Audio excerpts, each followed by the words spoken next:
right, everyone, let's jump into a topic I think we've all thought about at some point. Finding that lasting love. Dating. It can be, well, it can be a lot, right? It definitely can, yeah. But that's why we're doing this deep dive. We're going to unpack helpaguide.org's article, Dating Tips for Finding the Right Person. Great article. Yeah, it's got some real gems in there. You know, things like busting those myths we hear all the time. Oh, totally. Like, do we have to be in a relationship to be happy? Spoiler alert, nope. Right. The pressure's real, though. Tell me about it. Or how about that other one? That sparks have to fly on date one. Some of the strongest couples I know started as friends. It's so true. It's wild how these myths get stuck in our heads, you know? Yeah. Like, we don't even realize they're messing with what we expect, what we're looking for. Totally. So let's dive into this article. Bust some myths wide open. Ready? Absolutely. Let's do it. All right. So myth number one, that we need a partner to live a good life. What do you think?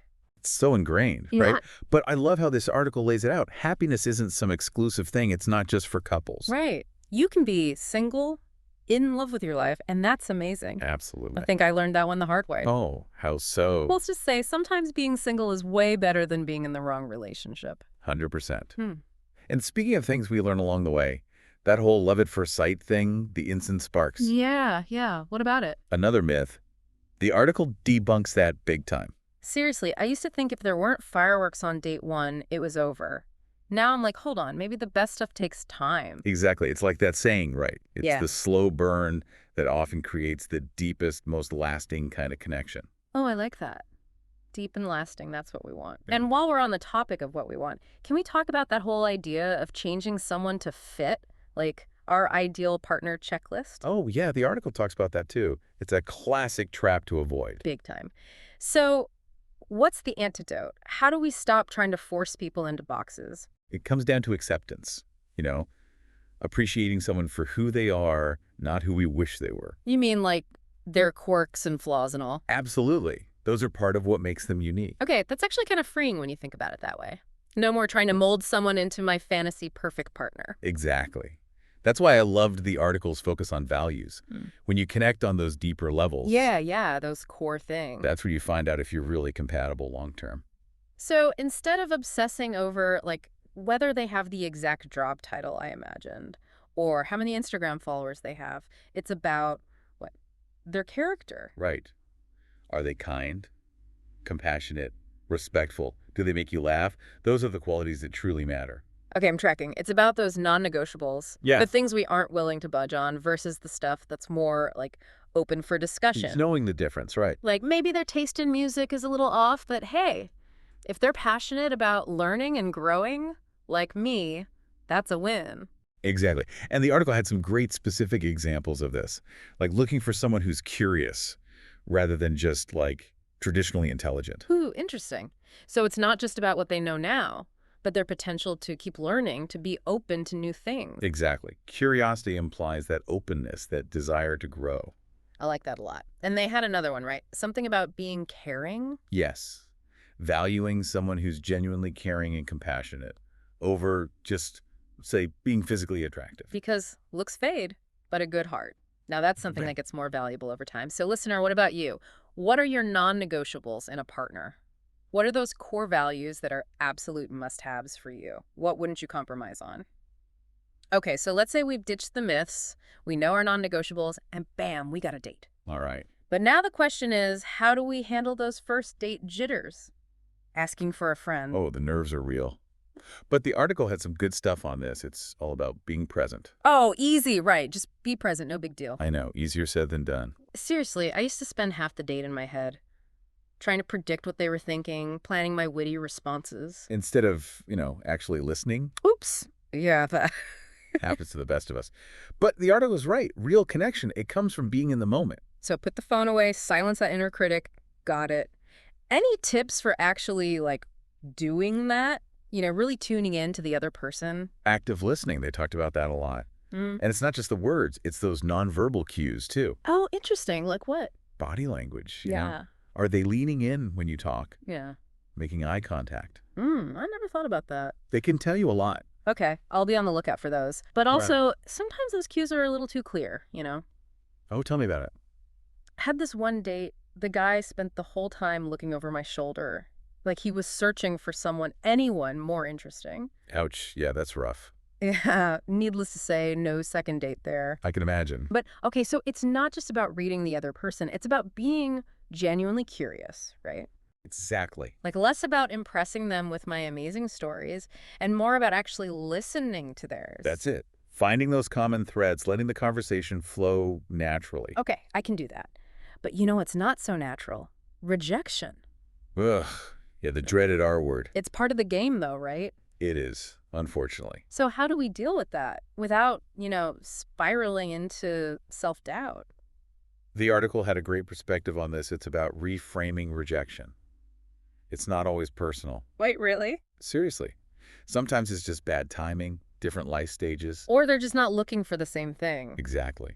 Or maybe you just order the wrong appetizer. You never know. Okay, I needed to hear that. So instead of thinking it's all about me, it's more like Oh. a learning opportunity. That's the spirit. Was there anything you could have done differently? Did you communicate your needs clearly? Okay, that's a good point. And also, allow yourself to feel the feelings. Oh, yeah, like it's fine to be disappointed. Absolutely. But then, dust yourself off. Get back out there. This is sounding less scary already. Okay, what about red flags? We've talked about what we're looking for. But what are those signs that maybe, just maybe, this isn't the right fit? Yeah, that's a big one. And the article doesn't shy away from those tough conversations. I like that. Let's get real. So one red flag they talked about is when a relationship relies too much on, say, alcohol. You mean like you can only seem to have a deep conversation after a bottle of wine? That kind of thing, yeah. Oh, been there. It's about noticing those patterns. Mhm. Another one is difficulty with commitment. Like they're hesitant to, I don't know, define the relationship.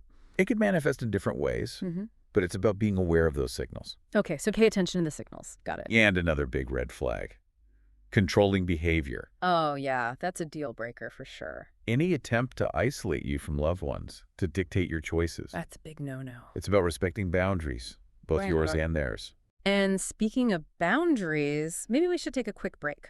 We'll be right back with more from this awesome deep dive.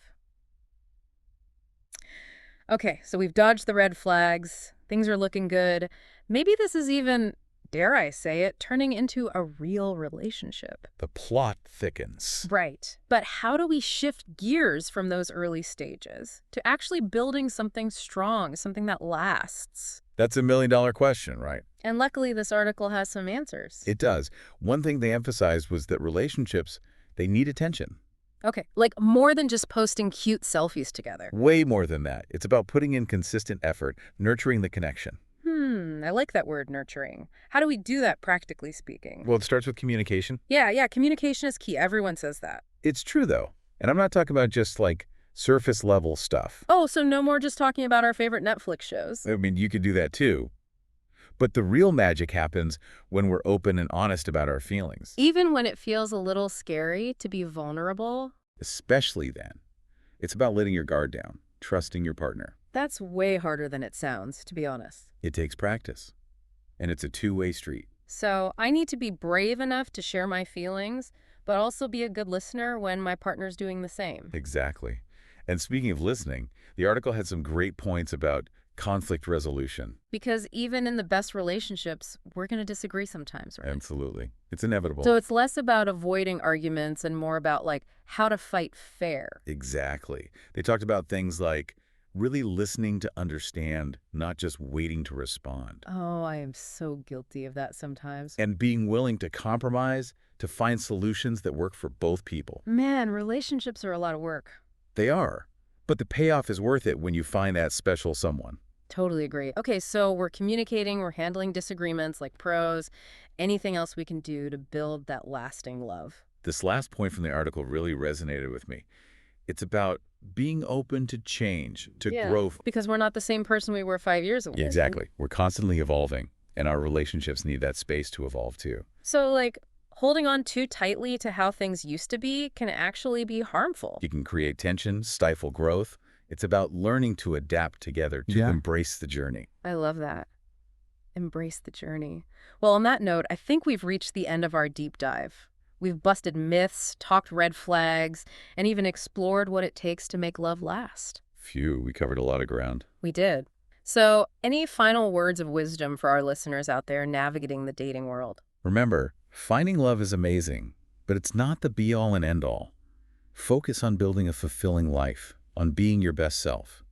And when you do find that special someone, be present, be open, and never stop nurturing that connection. Beautifully said. It's a journey, not a destination, and honestly, I wouldn't have it any other way. Thanks for joining us for this deep dive, everyone. We'll catch you next time for another insightful exploration into, well, whatever fascinating topic we uncover next.